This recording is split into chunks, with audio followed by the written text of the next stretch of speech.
भूतिया हवेली का रहस्य। शाम ढल चुकी थी। आसमान पर काले बादल किसी अनहोनी का संकेत दे रहे थे।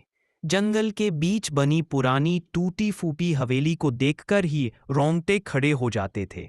गांव वाले उसे शापित हवेली कहते और सूरज ढलने के बाद उसका नाम लेना भी अशुभ मानते थे।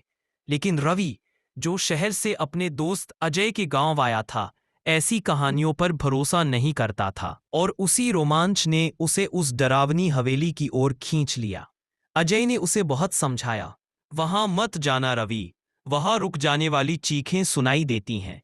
लेकिन रवि हंसकर टाल गया। अगली शाम बिना किसी को बताए रवि अकेला हवेली की ओर निकल पड़ा।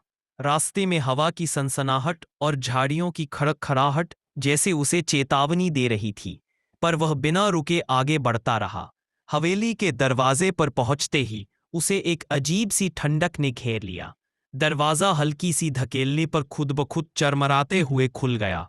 भीतर घुप अंधेरा, जाले से भरी दीवारें और टूटे हुए फर्नीचर एक पुरानी मौत की कहानी बयां कर रहे थे।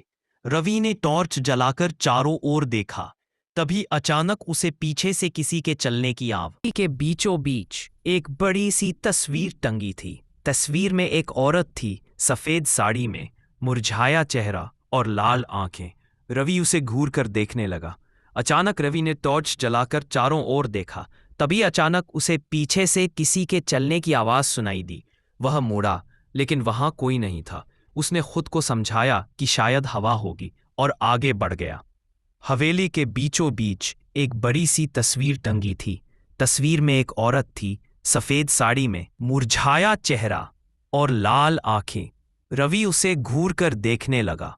अचानक तस्वीर का चेहरा हल्का सा हिलता दिखा, जैसे कि वह मुस्कुरा रही हो। रवि का दिल धड़क उठा, पर वह हिम्मत करके पास गया।